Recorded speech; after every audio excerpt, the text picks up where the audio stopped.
Se o que faz uma nação rica não é a idade, a raça ou os recursos naturais, por que o Brasil continua a ser uma nação pobre?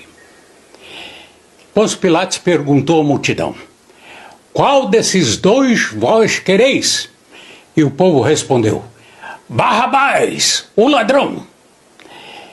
2000 anos se passaram e o povo continua escolhendo os ladrões, os aventureiros, os corruptos, os falsos líderes.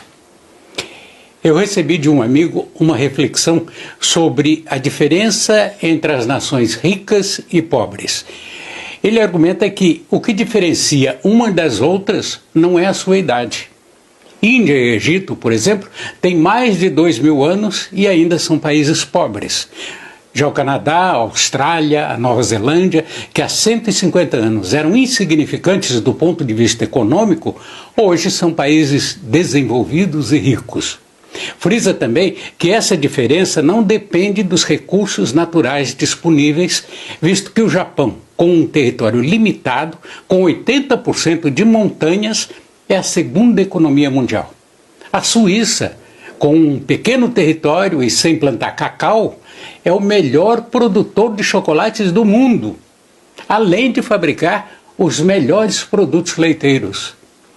Fatores raciais ou de cor, segundo ele, também não têm importância. Qual é a diferença? Pergunta. A diferença é a atitude das pessoas moldadas pela educação e cultura.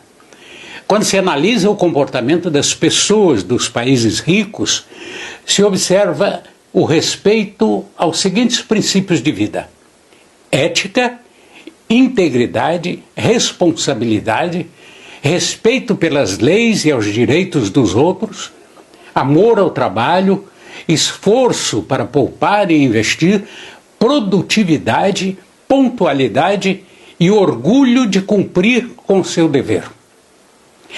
Em países pobres, uma pequena minoria segue esses princípios básicos em sua vida.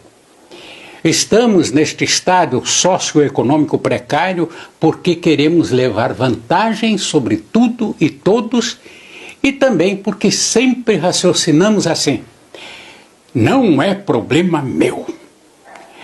Somos pobres porque nos falta atitude, falta vontade de seguir e ensinar esses princípios. E ele encerra a reflexão dizendo que deveríamos ler mais e agir mais.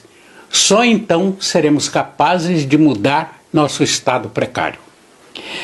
Há 2000 anos, Públio Marco Scaevola, eleito cônsul na República Romana em 175 a.C., disse o seguinte: assisto com isenção de ânimo à decadência constante da minha pátria.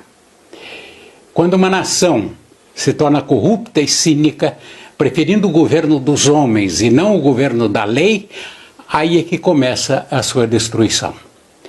O homem nunca aprende com a história das nações que pereceram no passado. Segue o mesmo caminho em direção à morte.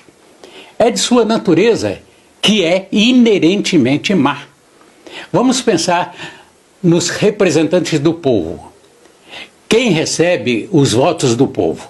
O homem virtuoso ou o homem mau, que é extravagante em suas promessas? Invariavelmente, o homem mau. Nem importa que o mal cumpra ou não cumpra as suas promessas. O povo não liga e nem tampouco se preocupa em lembrar-se delas. Basta saber que ele é mau e que os representa. As multidões estão mais à vontade num clima maligno do que num clima de bondade, que os constrange e decompõe, pois é contra a sua natureza. Você percebe que uma nação é pobre e está em decadência quando a maioria de sua população prefere ser governada por um ladrão convicto, um grande corrupto da história, com patrimônio incompatível com o cargo que exerceu, um homem mau, um Barrabás. Você percebe que uma nação é medíocre quando sua população, que se diz contra toda forma de corrupção, vota em candidatos já denunciados e que se perpetuam no poder. Você percebe que uma nação é corrupta quando membros da mais alta corte de justiça preferem o governo dos homens e não o governo das leis. Quando, sob o seu ponto de vista, os corruptos legalmente condenados merecem perdão.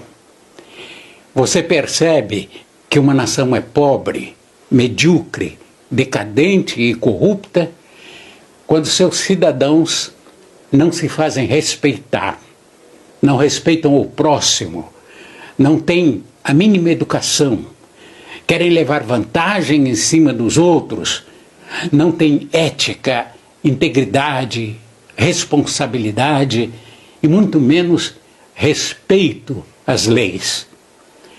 São esses cidadãos ignorantes e medíocres que fazem a diferença entre uma nação pobre ou rica. O futuro jamais chegará a essa nação. Seus habitantes não deixam e não agem. Não é problema meu.